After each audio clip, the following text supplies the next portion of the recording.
Hi, maganda araw sa inyong lahat. Welcome ulit kayo dito sa channel ko. Pagod na pagod ka na ba dun sa kahihintay ng pangingitlog ng manok mo? Dahil 7 months na ay hindi pa nangingitlog or 6 months na hindi pa nangingitlog. Mga layer ay may standard na pagkain yan. May standard na age na dapat sila ay mangingitlog na. Depende dun sa breed.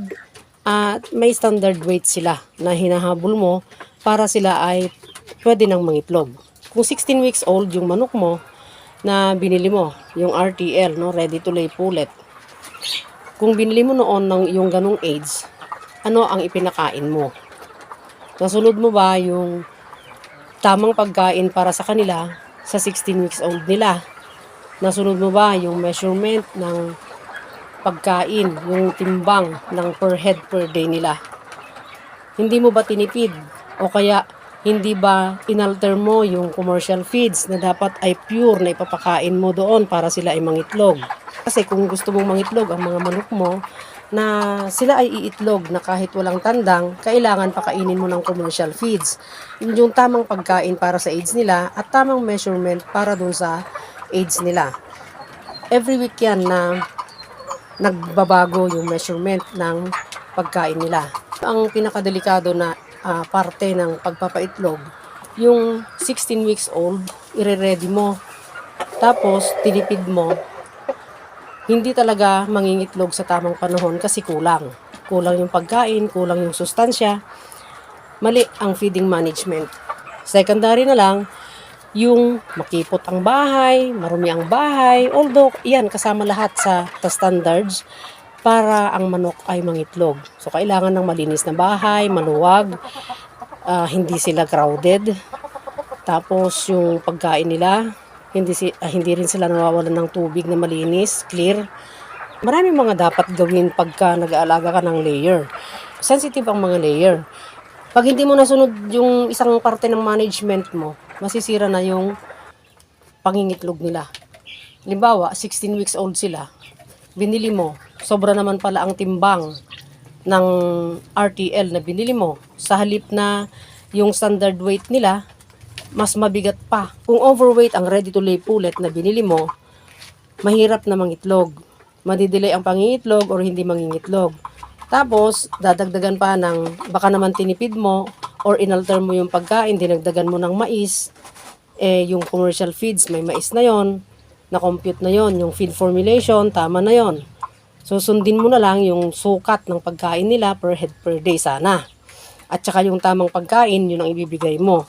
Pero kung na-alter lahat ang mga yon, kung mali talaga, mahirap mong mahintay yung pangingitlog ng manok mo. Or kung sila ay nagdaan sa sakit, halimbawa 16 weeks old, tapos nagkasipon-sipon sila, tapos marumi pa ang bahay nila, yun yung mga yun contributory factor sa mga hindi pangingitlog ng mga layer.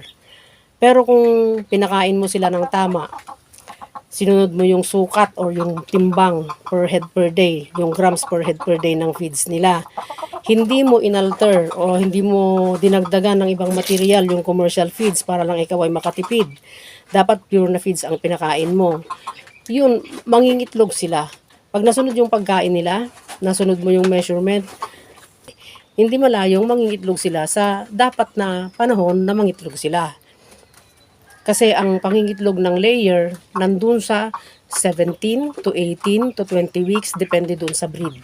May mga maagang nangingitlog, 17, or meron din naman 18, 19, 20. Pag lumampas ka ng 20 weeks, medyo delayed na yon. How much more kung papunta na dun sa mga 24 weeks, 28 weeks, wala pa. Papik na dapat ang mga yun. Di ba? So, sayang yung pinapakain mo, sayang yung pinuhunan mo dun sa manok, dun sa bahay nila, sayang. Kung mali lahat yung management na ginawa mo. Kasi, ang feeding management, yun ang pinaka, pag namali ka, yun na. Mali talaga. Mahirap mangitlog ang manok. Or kung nagkasakit sila, di ba? Mahirap mangitlog. Madidelay. So, sayang. Kahit na RIR, yung mga pinapaitlog, di ba? Yung mga RIR. Kung hindi pa nangingitlog, 7 months na. mag, kailangan balikan mo kung ano ba yung pagkakamaling ginawa mo sa kanila. Siyempre, nagkamali ka sa kanila. Management mo. Ano ba? Feeding management mo, biosecurity mo, baka naman madalas sila magkasakit, so nadidelay. Di ba? O kaya, payat na payat naman. Dahil tinipid mo naman ng tinipid, o di payat, o di paano naman niya makukuha yung pangingitlog niya kung payat na payat, di ba? Kung matabang mataba naman, edi ganun din. Kaya balikan mo kung ano yung pagkakamali na ginawa mo doon sa management mo sa kanila. Tingnan mo muna paano mo ba sila pinapakain, pinapainom, yung bahay nila, yung paano mo ba ginagawa ang biosecurity para sa kanila, ganun. Yung space nila.